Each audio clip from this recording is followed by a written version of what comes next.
quemen los barcos y vámonos a la guerra. Quemen los barcos y vámonos a la guerra.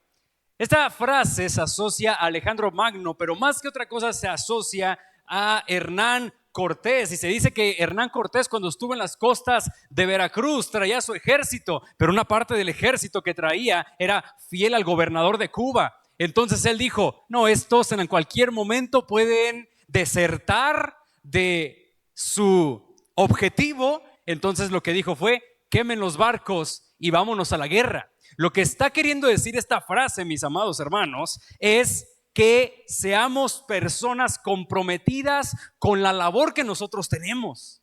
Y es lo que precisamente quiso decir Hernán Cortés, Alejandro Magno y otro conquistador por ahí que no recuerdo el nombre, cuando dijo estas frases: quemen los barcos y vámonos a la guerra. Comprométanse con lo que están haciendo. Así que hoy, hermanos, como creyentes, les estaré diciendo lo siguiente: quememos los barcos de orgullo, quememos los barcos de pereza espiritual, quememos los barcos de presunción, quememos los barcos del yo, para comprometernos total y completamente con nuestro Señor Jesucristo, para que nosotros podamos tener como creyentes una vida de victoria, una vida cristiana en victoria, una vida cristiana victoriosa. Sean bienvenidos, mis hermanos, a este tema titulado Cristianos vencedores, cristianos vencedores. Vámonos todos juntos a la primera carta de Pablo a los Corintios, primero a los Corintios capítulo 9. Estaremos analizando los versículos del 24 al 29. Y mientras lo encuentran, hermanos, es necesario recordar por qué la palabra de Dios nos dirá el día de hoy lo que nos va a decir. Y es que la iglesia de los Corintios tenían actitudes, híjoles, ¿cómo les puedo decir? Actitudes poco cristianas. Esa es la palabra. No estaban reflejando a Cristo como iglesia local. Estaban siendo orgullosos. Unos se creían más que otros. Hacían grupitos y ese grupito se creía más que el otro, más santos que los otros. Había otros que decían: no, yo soy maestro. Y otros que decían: no, pero es que ¿cómo puede ser posible que nos enseñes así? Había familias que se segregaban a otras familias. Unos eran más escrupulosos que otros, otros permitían el pecado en su iglesia, otros no lo querían permitir. En fin, era una iglesia con problemas por todos lados. Ya lo hemos visto. En los versículos anteriores, en el capítulo 8, venimos hablando de la libertad de conciencia. De hecho, Occidente, mis hermanos, estamos hablando de Europa. En los países que Europa conquistó, Occidente fue permeada con la libertad de conciencia que la Reforma trajo. Y la libertad de conciencia que la Reforma trajo no es nada más y nada menos que la palabra del Señor nos lo dice, lo que la palabra de Dios nos lo dice. Nadie puede cautivar, nadie puede esclavizar nuestra conciencia en asuntos que tenemos libertad de conciencia. Sin embargo, el apóstol Pablo, en medio de esto, nos dice: aunque tengan libertad de conciencia, aunque no todo sea malo propiamente hablando, en esas cosas donde a alguien le causa tropiezo a algo que no es pecado, allí en eso, si tú sabes que tu hermano es débil en ello, niégate a ti mismo por amor a tu hermano, para que tu hermano no se vaya a perder, para que no vayas a hacer pecar a tu hermano. Eso es lo que el apóstol Pablo estaba diciendo en versículos anteriores, y se pone él mismo como ejemplo. Yo mismo, dice Pablo, yo mismo me he negado a mí mismo, yo mismo me he negado a mis derechos que me corresponden. Así que ustedes mismos también niéguense a sus derechos, amen a su hermano, entréguense por su hermano, busquen el bienestar de su hermano, no solamente el suyo, busquen el bienestar de su hermano, porque cuando buscan el bienestar de su hermano, están buscando el bienestar de toda la iglesia local. Muy bien, hermanos, nos ponemos de pie para darle paso a la santísima palabra de Dios del 24 al 29. Síganme con su vista. Dice así la palabra de Dios: ¿no sabéis que los que corren en el estadio, todos a la verdad corren, pero uno solo se lleva el premio? Corred de tal manera que lo obtengáis. Todo aquel que lucha de todo se abstiene. Ellos a la verdad para recibir una corona corruptible, pero nosotros una incorruptible. Así que yo de esta manera corro, no como la aventura. De esta manera peleo, no como quien golpea el aire, sino que golpeo mi cuerpo y lo pongo en servidumbre, no sea que habiendo sido heraldo para otros, yo mismo venga a ser eliminado. Pueden sentarse, iglesia. Bien, vamos a analizar el versículo 24, después el versículo 25, después vamos a analizar el versículo 26 y 27. Les había dicho que hasta el 29, ¿verdad? Pero no tiene 29, es hasta el 27. Es hasta el 27, hermanos. No tiene 29 este versículo. Bien, lo primero que vamos a ver es ganando en la vida cristiana. Hermanos, ténganme piedad porque fue una semana muy difícil. Entonces, lo más probable es que ahí se me fue el 9. En cansancio, fue una semana muy cansada. Bien, lo primero que veremos, mis hermanos, en el versículo 24 es ganando en la vida cristiana. Ganando en la vida cristiana. Hermano, ¿alguien se mete en una competencia para perder? ¿Alguien se meterá en alguna competencia para perder? ¿Habrá alguien que sea atleta, que se prepare meses y meses para competir y después cuando llegue a la competencia diga, pues voy a perder? ¿Pues para qué? Y al final del día se mete y pierde. ¿Habrá alguien que tenga en su mente o en su mentalidad perder y no dar lo más de sí? Bien, mis hermanos, miren, nuestro pasaje tiene una carga fuerte deportiva. De hecho, lo que vemos aquí son deportes. Hoy quería venirme vestido de short y dije, y una playera pero hermanos, luego les iba a mostrar mis piernas y les iba a dar algo de envidia, entonces mejor dije, no, ¿para qué? ¿Para qué voy a promover envidias dentro de la iglesia? Hermanos, lo que vemos aquí es una carga muy fuerte de un tema de deportivo. ¿A quién de aquí le gustan las Olimpiadas? A ver, levante la mano. ¿A quién le gustan las Olimpiadas cuando llega cada 4 años y usted, muy bien, pueden bajarla, cada 4 años y comienza a ver a todos estos atletas en los maratones? Yo me acuerdo que veía a Usain Bolt y decían que corría más de 60 kilómetros por hora y me acuerdo que estaba más o menos adolescentillo y me fijaba ahí en el tacómetro de mi papá cuando llegaba a los 60 kilómetros por hora y dije, ay, este hombre, ¿qué onda? Corre rapidísimo. Me acuerdo de aquellos momentos o aquellos cuando estaban en los aros que se levantaban. Una vez lo intenté hacer en unos aros que andaba por ahí. No, hermano, se me andaba desgarrando algo. Y dije, wow, híjoles, qué impresionante. Hermanos, es algo muy difícil. Bueno, en Corinto había unos juegos que si bien no eran olimpiadas, se llamaban los Juegos del Istmo. Los Juegos del Istmo, que era precisamente en Corinto.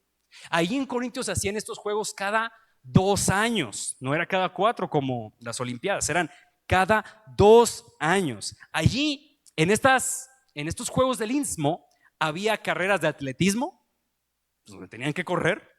De hecho, los corredores generalmente cuando corrían tenían que correr con la menos ropa posible para tener menor fricción y para esto poder correr. Incluso en algunos corrían hasta desnudos.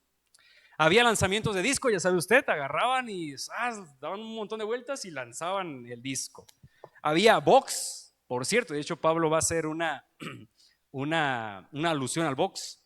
Había carreras de caballo, había certámenes de poesía y había hasta certámenes de canto. Se dice que incluso el emperador Nerón ganó un certamen de canto en los Juegos del Istmo, imagínense.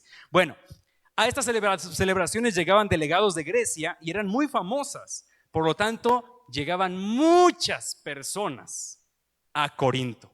Así como ahora que va a ser el mundial con nosotros, se espera que lleguen muchas personas a las ciudades más importantes de aquí de nuestro país. Pues de igual forma, a Corinto llegaban muchas personas, pero no había dónde hospedarlos. Así que las personas que estaban en Corinto aprovechaban y hacían tiendas de campaña para venderlas. Pregunta, hermanos, ¿usted conocerá a alguien, de pura casualidad, conocerá a alguien en la historia de la Biblia, en el Nuevo Testamento, que hacía casas de campaña y las vendía? ¿Quién, Sergio? El apóstol Pablo. Efectivamente, el apóstol Pablo conocía muy bien de lo que estaba sucediendo. Bien, hermanos, el versículo 24 pone al cristiano en una cancha de atletismo. ¿Cuántos han estado en una cancha de atletismo, hermanos? De hecho, la cancha que está aquí en la unidad es más o menos semiprofesional, tiene así como corcho y puedes correr ahí.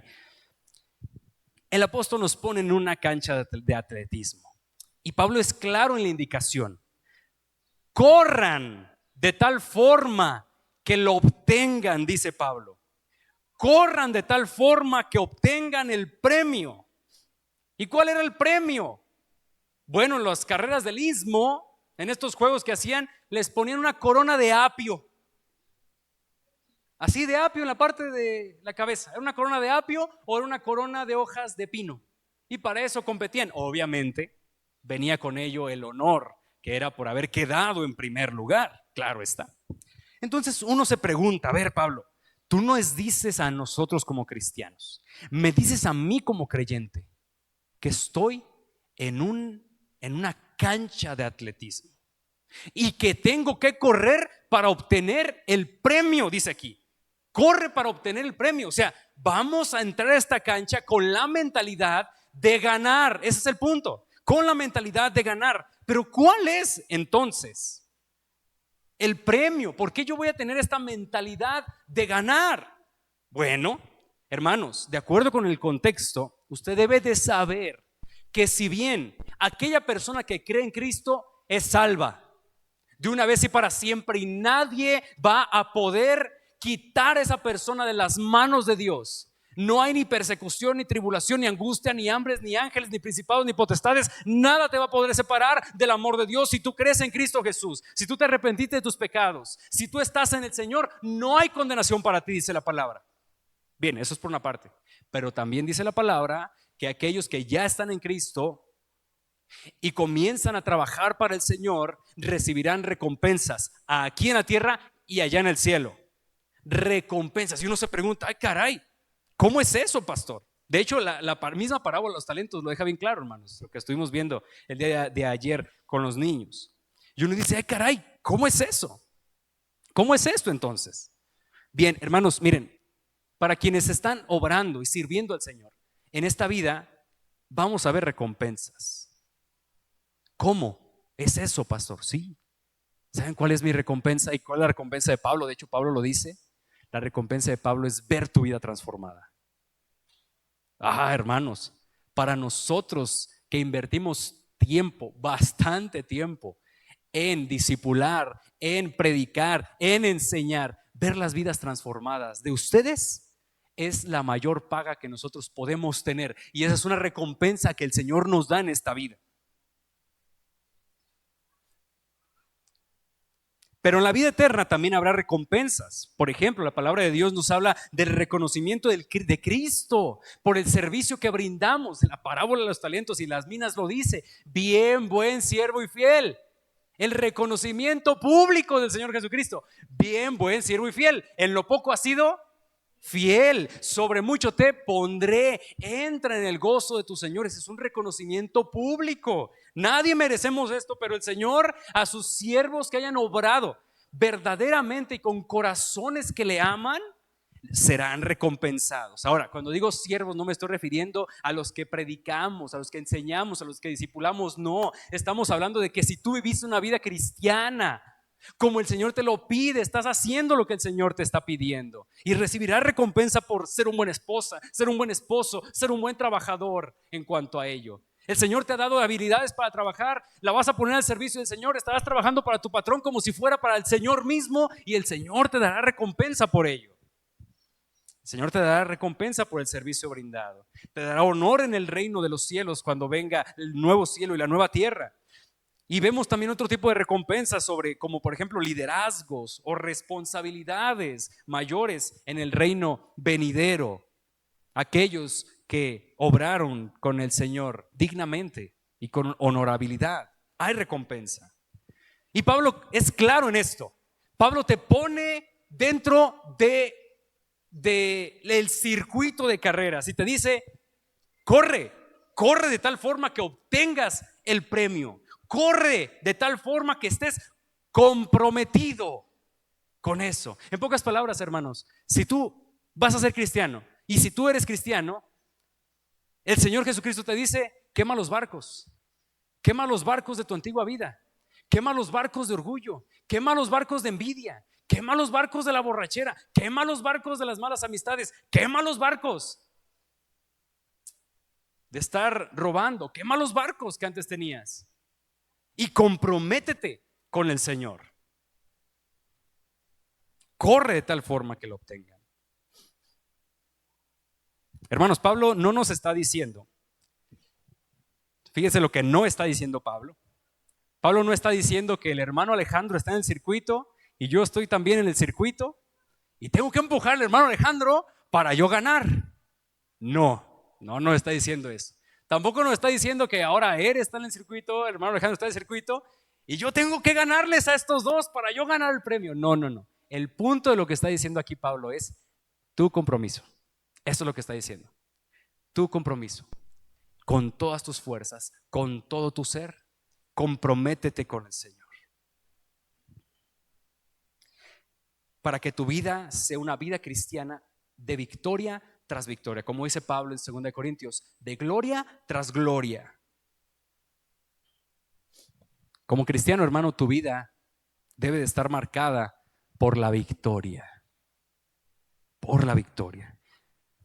¿Cómo eres un cristiano victorioso de acuerdo con este pasaje, hermanos? Lo primero de ellos y lo primero que estamos viendo, ¿cómo saber si estoy siendo un cristiano victorioso? Bueno, lo primero, hermanos, que tú debes de saber, si tú estás siendo un cristiano victorioso, es si amas a tu hermano con amor sacrificial. Si amas al de la izquierda, al de la derecha, al de enfrente, al de atrás, con amor sacrificial. Si te estás negando a ti mismo, si tomas tu cruz y le sigues, amando sacrificialmente. Eso es lo primero que tú debes de saber de acuerdo con el contexto. Si eres un cristiano victorioso, es aquel cristiano que se niega a sí mismo. Es aquel cristiano que es un buen samaritano. Ay, pastor, ¿y qué es eso de buen samaritano? Es una historia que el Señor Jesucristo contó. Un fariseo llegó y le pregunta: maestro, ¿quién es mi prójimo? Y el Señor le cuenta la historia del buen samaritano. Dos delegados del templo, dos religiosos, vieron una persona que estaba por ahí casi como muerta, no se detuvieron, siguieron de largo, pero pasó un samaritano. Hermanos, los judíos veían a los samaritanos como enemigos. Era como los de la América cuando veían a los de las Chivas. No, estos son mis enemigos. O como los del Chivas viendo al América, o como los del Pumas viendo al del Monterrey. Eran enemigos. Y entonces, así, hermanos, entonces los judíos aborrecían a los samaritanos. Y dice Jesús, pasa un samaritano y ve a aquel hombre que está prácticamente como muerto, lo levanta, lo pone en su burrito, lo lleva al mesón. Ahí en el mesón llega con el mesonero y le dice: te pago todo. Cura sus heridas, ve que todo está bien, y si te gastas más, cuando yo regrese te pago lo demás. Y Jesús pregunta: de los religiosos y el samaritano, ¿quién fue su prójimo?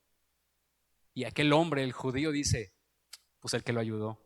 No, papá, échale ganas, el samaritano, ese mero.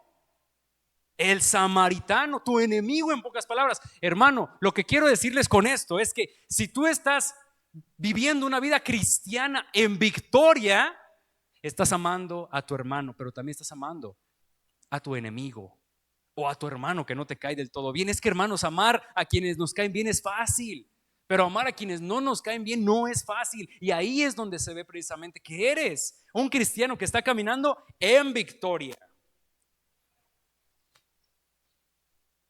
¿Cómo serás un cristiano victorioso? Amando, quemando el barco de la indiferencia, hermanos. Quema el barco de la indiferencia, donde tú puedas entregarte a tus hermanos con amor. Quema el barco de la indiferencia. Sabes que eres un cristiano victorioso por ello.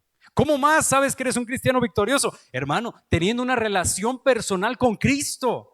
Te pregunto, hermano, durante la semana, ¿cuántas veces hiciste tu devocional esta semana? ¿Cuántas veces estuviste en la presencia del Señor? ¿Cuántas veces llegaste en oración delante del Señor? ¿Cuántas veces leíste la palabra y te enamoraste del Señor mientras leías la palabra? Y aprendiste del Señor durante la meditación devocional en la persona y en la obra de Dios. Oh, hermanos, esto no es cualquier cosa. Por eso no solamente vas a quemar los barcos de la indiferencia, vas a quemar también los barcos de la pereza espiritual, para tener una vida en victoria, una vida cristiana en victoria. Durante la semana estaba bien cansado y no había hecho mi devocional. Pero dije, no, es que no puedo. Me duele. Y voy a leer mi Biblia. Tal vez no a meditar al mismo tiempo que meditaba en otros momentos, pero sí a meditar en la palabra del Señor. Porque, hermanos, el tiempo devocional con Dios es especial para tu alma, porque te permite, fíjate lo que te permite, hermano, te permite llegar al arrepentimiento, si en algo no has llegado al arrepentimiento, pero también te permite lavar tu corazón, luchar, ser recargado espiritualmente, digámoslo así, para vencer. Pastor, es que hay pecados que me asedian y están allí, pastor. Sí. ¿Y cómo vas a vencer? Si no te estás recargando, si no estás recargando fuerzas espirituales y renovadas para vencer y ser un cristiano vencedor con Cristo. Por eso Pablo dice, corre esta carrera, pero deja todo eso, quema los barcos, corre comprometido. A nosotros como pastores les comento esto. Cualquier libro pastoral que tú agarres, se nos hace un hincapié constante. Jamás olvides tu tiempo devocional. Porque aquel pastor que no está comprometido con su tiempo devocional es un pastor que solamente está estudiando para dar y nada está estudiando para su corazón. De igual forma tú, hermano, cuando tú leas la palabra y medites en ella, es para tu corazón, para tener una vida victoriosa. ¿Cómo más podemos tener una vida victoriosa? A ver, amando al hermano, teniendo una relación con Cristo. ¿Cómo más? Renovando tu mente, hermano. Ay, y para esto, mi amado hermano, tendrás que presentar batalla para renovar tu mente. Esto lo encontramos en Romanos capítulo 12. ¿Cómo vas a renovar tu mente? Bueno, mi hermano, obviamente con la palabra de Dios. ¿Para qué? Para que los pensamientos que son contrarios a la voluntad de Dios los puedas vencer, mi hermano. En nuestra mente vamos formando a lo largo de nuestra vida fortalezas. ¿Sabe usted lo que es una fortaleza? Es un lugar que tiene una cimentación profunda y después tiene una pared muy fuerte para que los ejércitos no puedan entrar. Y entonces lo que quiero decir es que durante nuestra vida nosotros vamos generando fortalezas de pecado, donde evidentemente cuando llega la palabra de Dios, esas fortalezas, hermanos, tienen que ser destruidas desde adentro para que la palabra de Dios destroce esos pecados y no se levanten desde las ruinas. ¿Y cómo no se van a levantar esos pecados de la ruina? Hermano, renovando tu mente constantemente. ¿Cómo se renueva una mente? A través de la palabra de Dios. ¿Cómo se renueva una mente? A través de libros cristianos que tú puedas abrir, que puedas encontrar paradigmas a la historia. Pastores, que tengo falta de fe por causa de la ciencia. Pues agárrate un buen libro de científicos cristianos, vamos a ver qué dicen. Pastores, que tengo mi corazón me está doliendo por causa de mi matrimonio. Pues agárrate unos buenos libros sobre matrimonio. Agárrate de Timothy Keller, agárrate el de los 1000 de límites en el matrimonio, agárrate el de amor y respeto del doctor Emerson Egerich y vas a ver cómo vas a renovar tu mente. Pastores, que tengo problemas con mi dinero, no sé bien cómo administrarlo. Pues agárrate libros sobre dinero. ¿Sí me explico? Vas renovando tu mente y tu corazón va estando renovando y vas viendo cuál es la voluntad de Dios para tu vida. Vas renovando tu mente, vas corriendo esta carrera en victoria tras victoria. Hermano, si tú eres muy competitivo y necesitas este saborcito de competitividad. ¿Usted es competitivo, hermano? Ya les voy a preguntar cómo se ponen los Monopoly. Les voy a preguntar. Le voy a preguntar a algún familiar a ver si es cierto. Ahí en las damas chinas o en el ajedrez. Mi hermano, si usted necesita una competencia para su vida, para este saborcito, quiero animarte con esto. Compite por negarte a ti mismo. Compite por dejar de buscar reconocimiento. Compite en servir a tus hermanos, compite en amar a tus hermanos, compite en guardar la unidad. Esa es una buena competencia. Eso es lo que está diciendo el apóstol Pablo, es pon todo de ti para ganar. Cuando estamos jugando diferentes juegos de mesa, ponemos todo lo que está en nosotros para ganar y nos duele perder. Ayer veía a mi hijo que estaba con el jueguito de las sillas y él fue el primero que perdió y se puso triste porque yo lo conozco, porque le gusta ganar y fue el primero en perder. Y le decía a mi esposa en la noche, fíjate, le doy gracias a Dios porque pasó eso, porque primero tiene que saber que no va a ganar siempre, tiene que saber que no van a ganar siempre. Y también me dio tristeza porque se puso triste. Hermanos, Pablo te pone en un lugar y te dice, da todo de ti, comprométete con el Señor y deja todo atrás. Vamos a lo segundo del día de hoy, hermanos. Versículo 25. Dice así, todo aquel que lucha de todo se abstiene, y ellos a la verdad para recibir una corona corruptible, pero nosotros, ¿una qué? Incorruptible. Bien, lo segundo que vamos a ver, hermanos, es disciplinar cuerpo y mente. Disciplinar cuerpo y mente. Lo primero que vimos es, Pablo te pone ahí en ese lugar. Comprométete con el Señor, te dice, porque tienes un premio, una recompensa que tener. Lo segundo que el apóstol Pablo aquí verá y nos dirá es disciplina tu cuerpo y mente. La otra vez me apareció una noticia, ya no la volví a encontrar, pero no me acuerdo en qué país era, no era en este país. Un cirujano había tenido, le había hecho una promesa a su hijo de que él iba a hacer ciertas operaciones, no recuerdo qué operación era, pero sí iba a hacer ciertas operaciones a personas que no tuvieran dinero. O sea, él se las iba a dar gratis. Y llegó el momento donde se presentó una persona que no tenía dinero y él se la hizo gratis. El gremio de cirujanos se empezó a quejar porque no estaba cobrando y tenían que cobrar. Entonces lo que hizo fue cobrarles algo así como 10 pesos para decir que estaba cobrando algo. Y a él las personas llegaban, eran agradecidas con él, y llegaban con huevos, con panecito, en agradecimiento a este cirujano que le había prometido a su hijo, precisamente, no sé qué pasó con su hijo, pero le había prometido a su hijo que iba a hacer esta cirugía gratuitamente para quienes estaban allí. Hermanos, lo que quiero decir con esto es que para este tipo de cosas se requiere negarse a sí mismo. Para bendecir a otros no lo vas a hacer dictaminando tus derechos. No. Supongamos que, bueno, aquí está mi hermano Sergio. Supongamos que mi hermano Sergio, pues ahí ya lleva como 5 años sentándose en ese lugar. No es cierto, Sergio.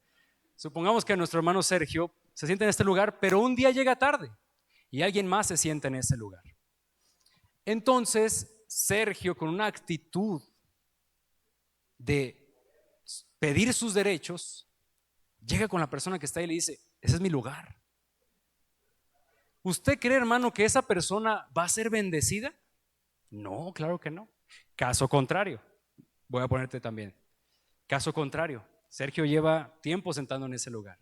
Llega la persona, pero Sergio lo ve y dice, no voy a pedir mis derechos. Sergio en humildad se abstiene y se sienta en otro lugar. Esa persona es bendecida. Hermano, tomo este ejemplo muy pequeño para que puedas ver que cuando tú pides tus derechos, no vas a bendecir a otros. Mi derecho en el estacionamiento, mi derecho para que el pastor me llame, o mi derecho para, yo qué sé. Hazlos a un lado y bendice a otros de esa forma. Para esto, hermanos, se necesita disciplina, y Pablo lo dice en el versículo 25, y disciplina tanto de la mente como del cuerpo. Ese es el punto aquí, mis hermanos, porque la disciplina será recompensada. A ver, un maratón, hermanos, son alrededor de un poquito más de 42 kilómetros. Supongamos que un día se me ocurre, iba a ser el maratón de México. Voy a ir al maratón de México, 42 kilómetros. Pero pues yo, hermanos, como ustedes pueden ver, no tengo la musculatura para hacer algo así. ni tampoco tengo ¿cómo se llama? La condición para hacerlo, pero yo voy a ir. Voy a correr los 42 kilómetros de ese lugar. ¿Sabe usted, hermano, que pueden pasarme varias cosas? Estoy investigando sobre eso. Esto es lo que me podría pasar si se me ocurriera hacer algo así sin haber tenido una condición previa. Riesgos renales. Tengo un solo riñón, hermanos. Riesgos renales, ya empezamos mal. Deshidratación severa. Yo necesito estar muy hidratado, por cierto. Golpes de calor, lesiones musculares y hasta paros cardíacos, porque no tengo yo la condición para hacerlo. Ahora, si yo quiero correr los 42 kilómetros, ¿qué tengo que hacer? Pues me tengo que preparar por un año, no hay que ser más o menos hasta más incluso, por años para hacer algo así, para poder soportar la carga de los un poco más de 42 kilómetros. Si uno quiere ganar musculatura, no lo vamos a lograr solamente caminando, ni tampoco vamos a lograr yendo un mes al gym y dejando de ir 6 meses. No, hermanos, no lo vamos a lograr eso. Necesitamos ser disciplinados para lograrlo precisamente. ¿Queremos nosotros estar en la carrera cristiana? Claro que sí, pastor, estamos en la carrera cristiana. Pues para tener una vida cristiana en victoria hay que ser disciplinados. Hay que ser disciplinados. Disciplinar nuestra mente, disciplinar nuestro cuerpo.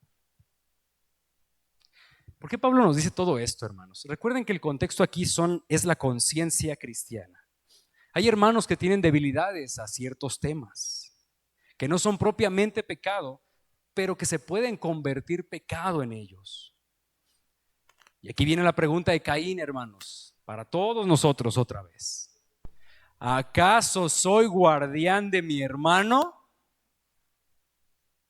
¿Acaso debo cuidar el corazón y la conciencia de mi hermano? Sí, sí. Sobre todo si tiene debilidades en ciertos aspectos. Sí. ¿Y cómo la vamos a cuidar? ¿Qué dice Pablo, hermanos? Absteniéndote. Como un atleta. Un atleta, hermanos, tiene que abstenerse de ciertas comidas. Un atleta tiene que abstenerse de ciertas bebidas para poder lograr sus objetivos. Y por eso el apóstol Pablo pone de ejemplo a un atleta. Si en la iglesia había hermanos que tenían sus conciencias débiles y pensaban que comer carne ofrecida a los ídolos era pecado y una ofensa delante de Dios, dice el apóstol Pablo a los fuertes: ama a tu hermano y como un atleta, abstente de la comida, porque así tendrás victoria y así bendecirás a tu hermano en ese momento. Los asuntos, hermanos, de conciencia en la actualidad son amplios y variados. Como cristianos, nosotros debemos de reconocer cuáles son estas áreas en la vida de la iglesia, de nuestro hermano, de la iglesia. Repita conmigo: de la iglesia. De la iglesia. De la iglesia local, hermano. De la iglesia local. Porque nosotros somos responsables de reconocer y saber cuáles son las debilidades de la iglesia local, de reconocer cuáles son los asuntos que pueden causarle tropiezo a nuestro otro hermano y de esta forma ser conscientes con ellos. Hermanos, también es necesario recalcar esto, porque hay creyentes que pueden tomar el asunto de la conciencia y decir: ay, pues yo con mi pecado de borrachera, si bien el tomar alcohol no es pecado delante de Dios, pues yo me emborracho, no importa. Hermanos, eso es pecado. Eso es pecado delante de Dios. Véale por donde le quiera ver. Eso es pecado delante de Dios. Entonces, hermano, es necesario hacer aquí la aclaración y siempre hay que hacerla. Una cosa son los asuntos de conciencia, otra cosa son los pecados. Otra cosa son los pecados. Los pecados están ampliamente estipulados en las Escrituras. Nosotros no podemos llamarle pecado a lo que Dios no le llama pecado. Y también no podemos no llamarle pecado a lo que Dios sí llama pecado. Así que, hermanos, aquí es donde te digo siempre, apártate del pecado, apártate del pecado. Lucha contra el pecado. Lucha contra las mentiras, lucha contra los robos, lucha contra los adulterios, lucha contra las fornicaciones, lucha contra el ocultismo, lucha contra la pornografía, tanto visual como auditiva. Lucha en contra de ellos. Pastor, ¿cómo que auditiva? Sí, hermanos, hay música que cae en esta categoría, que un cristiano evidentemente no debe de escuchar y que es pecado escuchar. Falsos testimonios, apártate de los falsos testimonios, apártate de los chismes, apártate de las calumnias, apártate de toda clase de idolatrías, apártate de toda clase de doctrinas que se presenten como cristianas, pero no lo son. Eso es pecar contra Dios. Apártate de todo pecado conocido en tu conciencia, porque ir contra la conciencia es pecado también. Así que disciplinemos, mis hermanos, nuestra mente y nuestro cuerpo para vencer contra el pecado. Pero también disciplinemos nuestro cuerpo y nuestra mente para nuestros hermanos débiles en su conciencia y que sabemos que son débiles. Esta es la parte importante. Y que sabemos que son débiles. Para esto, hermano, necesitamos conocernos entre nosotros, tratarnos maduramente. Si un hermano peca contra ti, ve con él directamente para que el hermano sepa qué está sucediendo. De otra forma, hermanos, no sabremos si tú eres débil o no eres débil en ciertas áreas. Nuestra responsabilidad, hermanos, está enmarcada en nuestra iglesia local. Solo con nuestra iglesia local. Si un día, mi hermano, yo estoy escuchando, por ejemplo, en mi casa a Michael Bublé, estoy escuchando It's beginning to look a lot like Christmas. Entonces, hermanos, si yo estoy escuchando algún día una canción de Michael Bublé en mi casa y pasa un hermano de otra iglesia y ahí va con su pastor y le dice, es que el pastor estaba escuchando música que es del mundo, es pecado, estaba pecando el pastor Daniel. Hermanos, ¿yo soy responsable de la conciencia de ese hermano? No, porque no es de mi iglesia local. No es de mi iglesia local. Y además yo ni lo conozco. No conozco que tenga cuestiones de conciencia. Es un ejemplo, hermanos. Pero ¿qué sucede, hermanos? Que yo invito a Sergio, otra vez, perdón, mi hermano, que tiene problemas en su conciencia respecto a esto, respecto a la música del mundo secular, nada. Sergio solo escucha pura música de cantantes que son creyentes. Y lo invito y pongo allá a Michael Bublé otra vez. Sabiendo eso, yo estoy pecando contra Dios, hermano. No por la música, sino porque no estoy amando a Sergio. ¿Sí me explico? Ese es el punto, hermanos, aquí. Nosotros, cuando conocemos a nuestro hermano y conocemos sus debilidades, es necesario que nos abstengamos. Somos responsables por ellos. Sí, somos responsables por nuestro hermano. Pablo aquí nos invita a negarnos. ¿Qué más dice la palabra, hermanos? Así que yo de esta manera corro, no como a la aventura. De esta manera peleo, no como quien golpea el aire, sino que golpeo mi cuerpo y lo pongo en servidumbre. No sea que habiendo sido heraldo para otros, yo mismo venga a ser eliminado. Y aquí llegamos al tercer punto de hoy, hermanos. Es el ejemplo de una vida cristiana ganadora. Ejemplo de una vida cristiana ganadora. ¿Y quién es el ejemplo? Pues el mismo apóstol Pablo, hermanos, es el ejemplo. El mismísimo apóstol Pablo, el que sí podía y lo hacía, comía carne sacrificada a los ídolos, pero cuando no era momento y cuando había alguien que tenía problemas de conciencia, pues no la comía. Dice, yo no comeré carne jamás. Ese mismo se pone de ejemplo. En el año 1945 se destacaban 3 jóvenes evangelistas en los Estados Unidos. Según la opinión de medios cristianos, los primeros 2 tenían un altísimo potencial y el último era quien menos prometía. El primero era Chuck Templeton, un poderoso evangelista y predicador. El segundo era Bron Clifford, un poderoso predicador también. Y el tercero y el último era Billy Graham, pero no prometía mucho. De hecho, la novia de Billy Graham lo dejó cuando eran novios porque pues Billy Graham no prometía mucho. No prometía gran cosa. Le hizo un buen favor, por cierto. ¿Y qué pasó después? Fíjense, hermanos, esto era 1945. 1950. ¿Cuántos años después, hermanos? 5. Chuck Templeton, el primer predicador que les había dicho, el evangelista, públicamente abandonó la fe cristiana, se declaró ateo y posteriormente se declaró como agnóstico. Terminó mal. En el otro caso, Bron Clifford, para 1954, 9 años,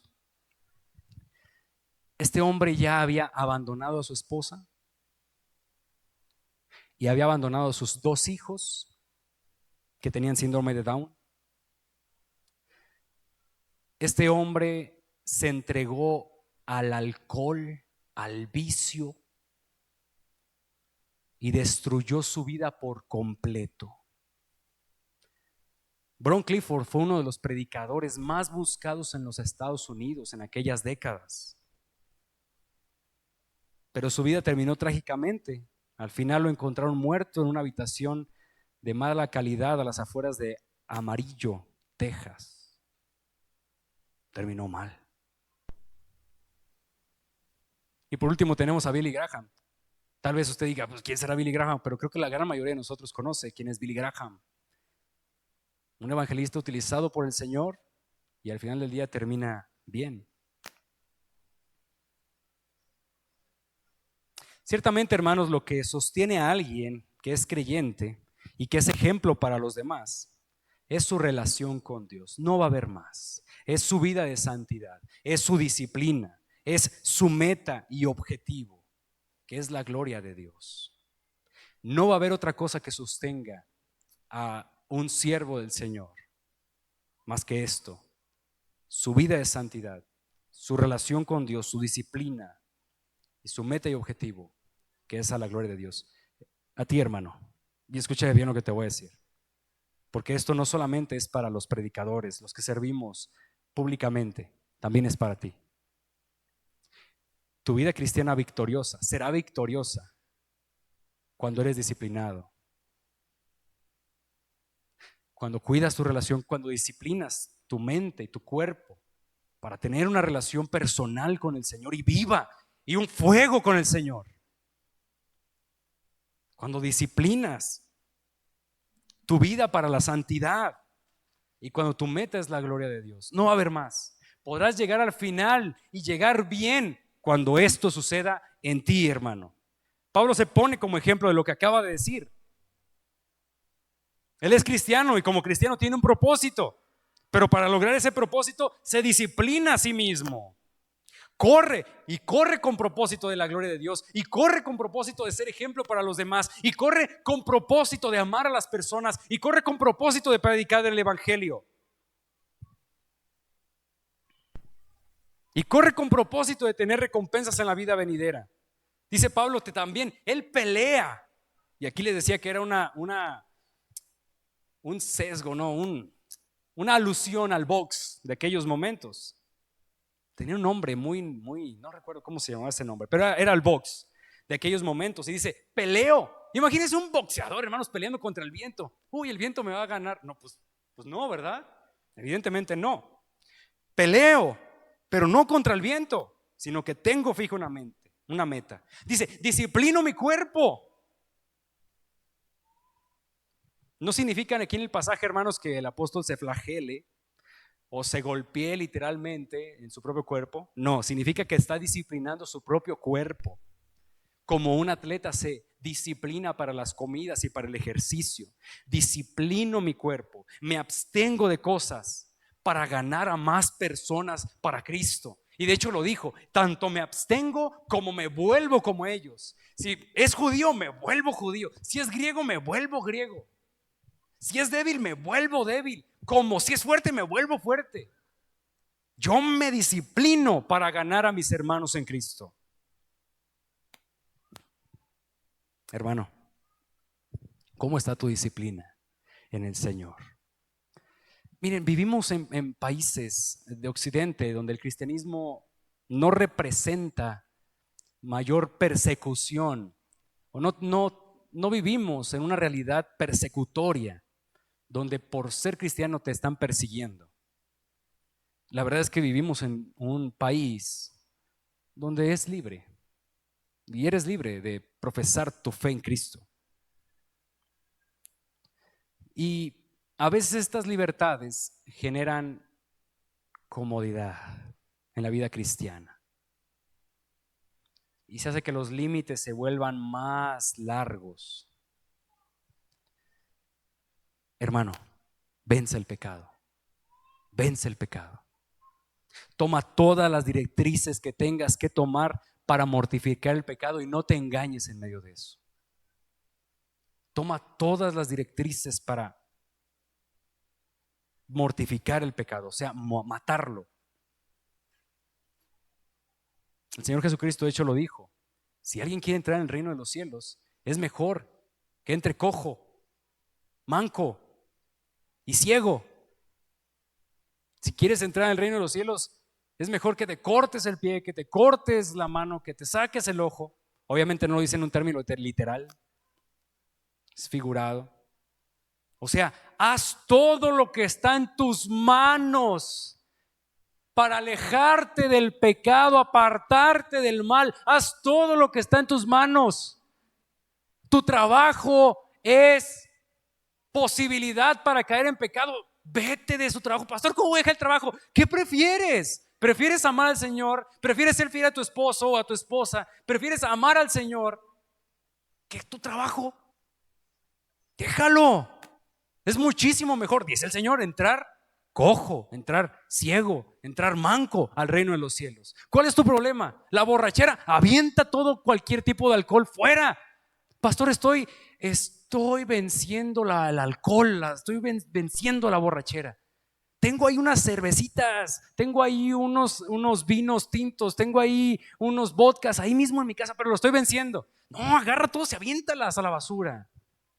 Me acuerdo en una escena de A Prueba de Fuego, una película que es para matrimonios. En una escena, aquel varón tenía problemas con la pornografía. Me acuerdo que en la película agarraba la computadora, la sacaba afuera de la casa, agarraba el bat y le empezaba a dar de batazos a la computadora. ¿Por qué? Porque, hermanos, el pecado siempre va a engañar, y si no tomas determinaciones de esta forma, de disciplina, no te va a vencer, hermano. Así que vence el pecado. Haz lo que esté en tus manos para vencer el pecado. Haz lo que esté en tus manos para no dejarte engañar por él, para que seas un cristiano vencedor. Hermano, ese es el punto de lo que te estaba diciendo al principio de la predicación. Quema los barcos. Quema los barcos para que no tengas la tentación de, ay, ya la batalla está media fuerte. Allá está el barco. Pues déjame regreso al barco. No, hermano, quema los barcos. Continúa la vida cristiana para que seas un cristiano vencedor. Vive tu vida en humildad. Sé ejemplo con aquellos que te rodean. Sirve al Señor con amor. Ama a tus hermanos en Cristo. Concluimos con esto, hermanos. Pablo tenía un temor, si ustedes lo notaron, que fue lo único diferente cuando estaba haciendo la exégesis del pasaje. Era lo único diferente y la única información que agrega Pablo que no había dicho versículos anteriores, que precisamente era su temor, su miedo. Él tenía un miedo y su miedo era ser descalificado, ser eliminado. ¿Qué significa esto, hermanos? Ya sé, pastor, es que va a perder su salvación y cuando llegue el día final el Señor lo va a mandar al infierno. No, hermanos, no significa eso. No significa eso. Todos como cristianos, si tú eres verdadero cristiano, estás en la carrera. No, el punto aquí es lo siguiente, hermanos. La situación aquí es que si Pablo no está siendo ejemplo del evangelio, el temor de Pablo es que no va a ser ejemplo para los demás. Y cuando las demás personas lo vean a él habrá perdido su credibilidad. Es como aquel pastor que se emborracha, pero le dice a la predicación, a la iglesia, no se emborrachen, pero la iglesia sabe lo que está pasando con el pastor. Dice que, oye, pues, ¿por qué me estás diciendo, no? Tú me estás diciendo una cosa, pero estás haciendo otra cosa. Entonces el punto del apóstol Pablo, mis hermanos, el miedo que tenía el apóstol Pablo era precisamente perder su credibilidad frente a los demás. ¿Cómo pierde credibilidad un cristiano? Hermanos, bien sencillo. Cuando un cristiano no está viviendo el evangelio, cuando un cristiano critica, cuando un cristiano murmura, cuando un cristiano chismea, cuando un cristiano tiene actitudes poco cristianas, cuando un cristiano no tiene humildad, cuando un cristiano no tiene misericordia, cuando un cristiano hace pecar a otros, cuando un cristiano está haciendo todo esto, está dañando el testimonio del evangelio, objetivamente hablando. Cuando se dice ser cristiano y supongamos, me voy a poner yo como ejemplo, ya no voy a poner a Sergio. Supongamos, hermanos, que yo golpeo a mi esposa y los vecinos escuchan, el vecino de mi derecha y el vecino de mi izquierda, escuchan que estoy maltratando a mi esposa, escuchan que la estoy golpeando y luego voy con el vecino y le empiezo a compartir del evangelio y del amor de Dios. ¿Tengo credibilidad, hermano?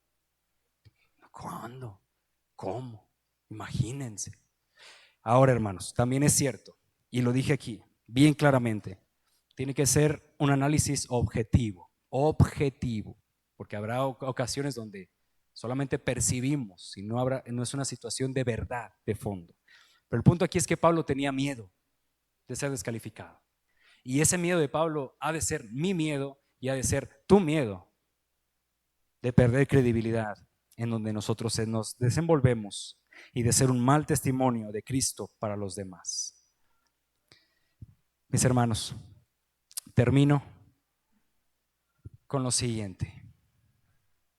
Cristo Jesús es el mayor ejemplo de abnegación. Cristo Jesús es el mayor ejemplo de humildad. Cristo Jesús es el mayor ejemplo de hacer a un lado tus derechos por amor a tu hermano en Cristo. Porque Cristo Jesús, siendo Dios, teniendo la gloria eterna, asume humanidad, hace a un lado sus derechos. Oh, hermanos, qué precioso es esto. Y siendo hombre, hace a un lado su derecho de la vida y muere, pero resucita para que tú y yo tengamos vida eterna y tengamos una vida de victoria. Dios te bendiga, hermano, enormemente. Vamos a cerrar nuestros ojos. Señor, te damos tantas gracias, mi amado. Te damos tantas gracias, mi Señor, por Cristo, porque Él se entregó por nosotros, mi Dios, que nosotros éramos pecadores, que nosotros éramos sus enemigos por cuanto había pecado en nosotros, pero nos amó. Mas Dios muestra su amor para con nosotros en que siendo pecadores, aún Cristo murió por nosotros. Y podemos estar seguros como creyentes de que Cristo murió por mí, de que Cristo murió por ti si has creído en Él. De que Cristo cargó la deuda, que Cristo pagó mi infierno, que Cristo me dio una vida nueva, que Cristo me dio el poder para vivir, que Cristo me dio el poder para vencer toda clase de pecado, toda clase de situación que nos oprime, para vencer depresión, para vencer temor, para vencer pecado, para quemar los barcos